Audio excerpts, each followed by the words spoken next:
Assalamualaikum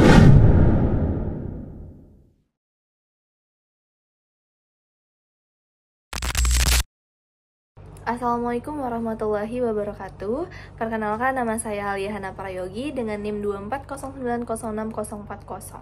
Hari ini saya akan membawakan materi budaya politik dan budaya hukum dari mata kuliah politik dan hukum untuk ujian akhir semester tahun ajaran 2024-2025.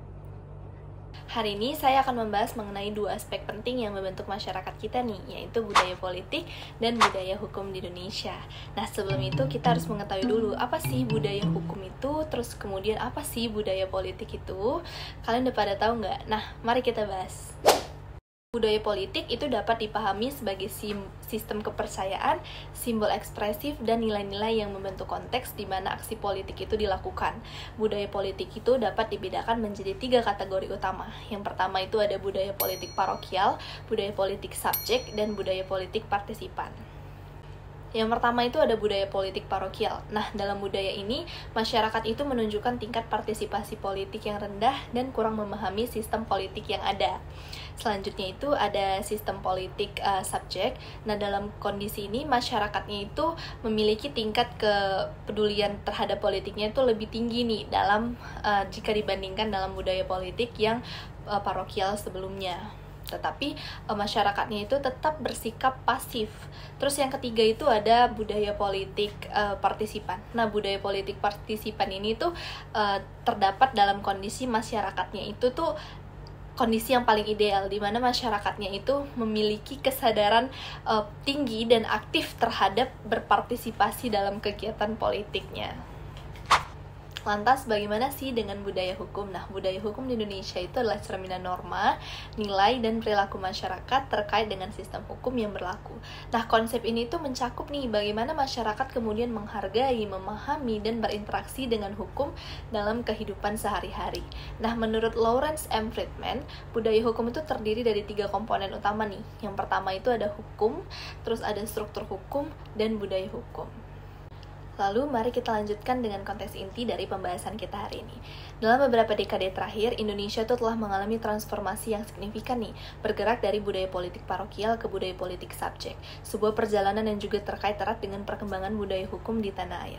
Mari kita mulai dengan memahami apa sih yang dimaksud dengan budaya politik parokial secara lebih mendalam. Nah, dalam konteks ini, masyarakat tuh cenderung memiliki keterikatan yang kuat pada komunitas lokal mereka, tanpa menghiraukan isu-isu politik yang lebih luas. Pada masa Orde Baru misalnya, banyak orang Indonesia merasa terasing dari proses politik. Keputusan-keputusan besar seringkali diambil oleh para kaum elit tanpa melibatkan suara rakyat. Data dari lembaga survei menunjukkan bahwa pada era ini tingkat partisipasi politik masyarakat itu sangat rendah, dengan kurang dari 40% pemilih yang terlibat dalam pemilu. Namun perubahan itu mulai terasa pada akhir 1990-an. Masa reformasi 1998 adalah menjadi titik balik pentingnya masyarakat mulai menyadari pentingnya suara mereka dalam menentukan arah bangsa. Disinilah kita mulai melihat munculnya budaya politik subjek. Nah, budaya ini tuh ditandai dengan kesadaran diri yang lebih tinggi mengenai hak dan kewajiban sebagai warga negara. Masyarakat tidak lagi bersikap pasif. Mereka aktif dalam berpartisipasi dalam diskusi politik, demonstrasi, dan pemilu. Nah, data dari Badan Pusat Statistik atau BPS menunjukkan peningkatan partisipasi pemilih tahun 2019 itu mencapai lebih dari 80%. Namun, transisi ini tidak hanya terjadi dalam konteks politik. Budaya hukum juga mengalami perubahan yang signifikan. Dulu, hukum itu sering dianggap sebagai alat kekuasaan yang digunakan oleh para kaum elit untuk mempertahankan dominasi. Namun, sekarang ada nih kesadaran yang lebih besar akan pentingnya supremasi hukum dan perlindungan HAM. Organisasi-organisasi masyarakat sivil dan lembaga hukum semakin berperan dalam mengadvokasi keadilan dan transparansi. Nah, sebagai contoh nih, kasus-kasus korupsi yang diungkap oleh KPK menunjukkan bahwa masyarakat kini lebih berani menuntut keadilan, bahwa kepercayaan publik terhadap lembaga hukum meningkat. Dengan survei menunjukkan bahwa 60% masyarakat merasa lebih percaya pada sistem peradilan. Nah, dengan budaya politik yang semakin subjek dan budaya hukum yang lebih progresif, kita memilih harapan untuk masa depan yang lebih baik. Sebagai penutup, perjalanan Indonesia dari budaya politik parokial ke budaya politik subjek mencerminkan kebangkitan kesadaran akan hak dan tanggung jawab sebagai warga negara. Dengan dukungan budaya hukum yang kuat, kita dapat membangun masyarakat yang lebih adil dan demokratis. Mari kita terus terus berkontribusi dalam perubahan ini, karena setiap suara memiliki kekuatan untuk menciptakan masa depan yang lebih baik.